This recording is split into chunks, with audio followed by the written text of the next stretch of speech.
My last video covered tech support, refund, and subscription cancellation scams. Now tonight in this After Dark Hot Take, we're going to talk about how to protect yourself, how to recognize the scams, and what to do so that you don't fall victim. My name is Philip Macko, 5-time published author and host of the Muddy Waters podcast and YouTube series. Thank you again for joining me. Let's get into it. This is how it starts. You get an unexpected phone call, an email from tech support, or you get a pop-up message with the phone number. And look, let me fast forward a little bit. Here's what they're after. They want to gain remote access to your computer so they can install malware and get into your files, steal your personal information. They want to try to enroll you in a computer maintenance program, something you may or may not need, something you may be able to even get for free. And it's not about the program, it's about getting your credit card information, right? Or they try to sell you a repair service. Maybe they invite you to fill out a form in order to initiate the service where they can capture personal information, or invite you to a website where they can capture your personal information. That's the goal of these outreaches. If someone calls you claiming to be tech support and telling you have a computer problem, real simple, hang up. A tech call you don't expect is 100% of the time a scam. If you get a pop-up message on your screen with a phone number telling you to call because there's a problem with your computer, listen, we do get pop-ups on our computer, but Microsoft or any other provider will not list a phone number. If you're at all concerned that this could be legitimate, that there could be a viable problem on your computer, go on the internet, find the actual website and phone number listed on that publicly available website, and call that company directly and find out if there's an issue. And finally, never, ever, ever give someone your password on a tech support request. And definitely, unless you initiated the request, unless you reached out to Microsoft or Apple or whoever it may be, unless you initiated that request, never ever allow someone to get remote access to your computer. But maybe it's too late. If you've already given out your password, immediately, and I mean immediately, go out and change every single password. And I highly recommend using a password manager. And that's because it can quickly and easily create unique passwords for each and every website you access. But it's critical you do so.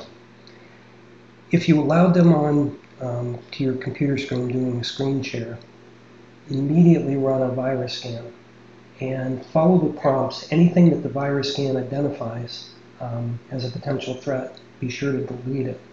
And this brings me to another ancillary point. Make sure your virus software is up to date. Make sure it's automatically updating. Because these companies, their sole purpose in life is to go out and find the bad actors and the software they're using and implement strategies to uncover those malicious softwares on your computer. So keep it up to date, run a scan. And then finally, if you were talked into one of these fictitious software services or maintenance programs, whatever it may be, and you gave your credit card, call your credit card company. Ask them to reverse the charges. Tell them that you suspect you fell victim to a scam, and they'll help you. Now that you understand the basics of how to look out for tech support scams, what they're after, and how to protect yourself and what to do if you get caught, the same rules really apply for both refund and subscription cancellation scams. And in both cases, now remember, and I touched on this in the last video, your information is likely already accessible on the dark web. They know so much about you. They may know the bank that you bank with, even though they don't have your login. They might know that it's Bank of America. They might know that you have a Geek Squad subscription, right, for service. They might know the companies that you're currently working with. And it makes it easy for them, using some things I'm going to talk about in an episode coming up next week. Some of the cybercrime as as software services, programs that are out there, it's very easy for them to spoof websites, to access your information on the dark web and know you're a Best Buy customer or a Bank of America customer, and then reach out to you on behalf of these companies. But here's the interesting thing about those refund scams. And when you know the formula, it's actually super stupid and super hard to fall for. So they're going to tell you that you're owed money, and who doesn't want money that we're owed? Who doesn't want found money, right? It can be $499. It can be a fraudulent Amazon purchase, $749. Whatever that number is, it's going to be sizable, and they're going to say, listen, all I need to do is have you log into this TeamViewer or whatever the app is, and then I'm going to get you your refund. They literally, first step, go into your HTML code and modify the HTML for your bank. They ask you to log in because they want you to be able to see the refund show up. Then they're going to manipulate the HTML to make it appear as though money has appeared in your account. It's either done by shifting account from checking to savings or savings to checking, whatever that formula might look like. Sometimes it's just a straight up HTML manipulation. But they're always going to add one or more zeros. And then the scam occurs. And I covered it extensively in the last video. To sum it up, they can't have you do a bank wire because that's traceable, that's international bank fraud. So they're going to ask you for alternative methods like taping cash to a magazine and putting it in a shoebox and taping that shoebox up, or going to CVS and buying gift cards. So, like I said, it's a little bit ridiculous. But now that you know kind of the basics of how they operate and what they're after, let's talk about how you can keep yourself safe. Let's talk about some best practices to keep yourself safe. Number one, make sure your software is updated. Anytime Microsoft flags that there's an update available, absolutely download it. And if you haven't done so already, set them up for automatic downloads. You can set them up at night, after you're working or watching this video or others on YouTube, whatever it may be. You can set it up to update while you're sleeping, but absolutely when an update is available, the reason they're pushing these updates is they're finding vulnerabilities and they're sending out fixes. So make sure your operating system and all of the applications you use, make sure you're signed up for automatic updates. Super important. Be sure that you're doing regular scans. And that's something you can set up with your virus software, right? And it's going to scan again while you're sleeping. It's going to identify anything. It's going to quarantine it if it's suspicious. And then you have the chance to approve or deny it the next time you fire up your computer. It's important that you're doing regular backups, especially with the ransomware as a service, which is an out-of-the-box Salesforce software as a service solution. And by the way, I didn't mean to do bunny ears and make balloons pop up. I'm certainly not celebrating this, but somehow it happened in my video recording program, so I apologize for that. But you want to do backups, but you want to make sure that they are offline backups, meaning you're going to plug in a hard drive, you're going to back up your system. As soon as that backup's done, unplug that hard drive, take it off your network.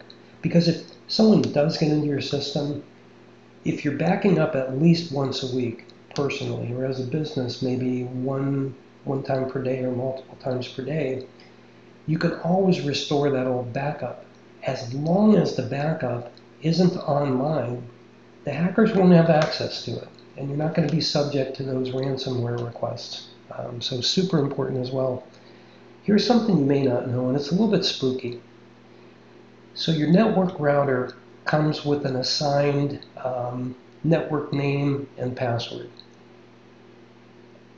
Probably you've gone in and changed those things. If you haven't, you should do that immediately. Call somebody who knows how if you are unsure. But then start to think about all the other devices attached to your network, because they are all vulnerability points. Yeah, your network printer, your tablets, even your Roomba or iRobot, You want to change all of the names of those devices, and you want to make sure you set your own unique passwords for them. And speaking of passwords, it used to be safe to have an 8-digit password. Did you know that it takes only 37 seconds for a hacker to brute force hack that password and figure it out? Conversely, if you have a 16-digit password, and by the way, involving numbers, letters, characters, capital letters, non-capital letters, all that kind of stuff, 16-word password currently takes about a decade to hack. I know it's a lot of extra work, but if you use some of the auto-generation programs that are available to you that will create passwords and allow you to save them, or if you use a password manager, then it becomes super easy. Yeah, it takes a little bit of work, but isn't your life savings worth it? And as we close out this session, I want you to know the things that I'm sharing with you in this episode are not things I'm recommending. They're actually what the Federal Trade Commission recommends. And I'll tell you, if you go to their website, and I'm going to post a link in this episode in the show notes, they have a cybersecurity quiz that will really test your knowledge and really put those skills and understandings to the test. And I challenge you to be brave enough to take it, because it's not what we know that gets us in trouble. It's what we don't know or what we think we know that gets us in trouble. So up your aptitude. Subscribe to courses like KnowBe4, as I've mentioned earlier, especially if you're a company. But go out to some of the free tools that are available. Test your knowledge and understanding of cybersecurity issues. And certainly, if you find something you're unfamiliar with and it points to something that you need to learn, there's a wealth of knowledge out there. This podcast, YouTube channel, all the free resources from the FTC, the IC3 division of the FBI. There's just so much stuff out there. Go out and find it. Keep yourself safe. Keep yourself informed. Thank you for tuning in to another episode. This is an update from a previous video I posted a couple days back. If you liked it, please click the thumbs up. If you haven't done so already, please subscribe. Share it with friends and family if you think it would be helpful. And I hope you'll join me for the next episode. Have an excellent evening.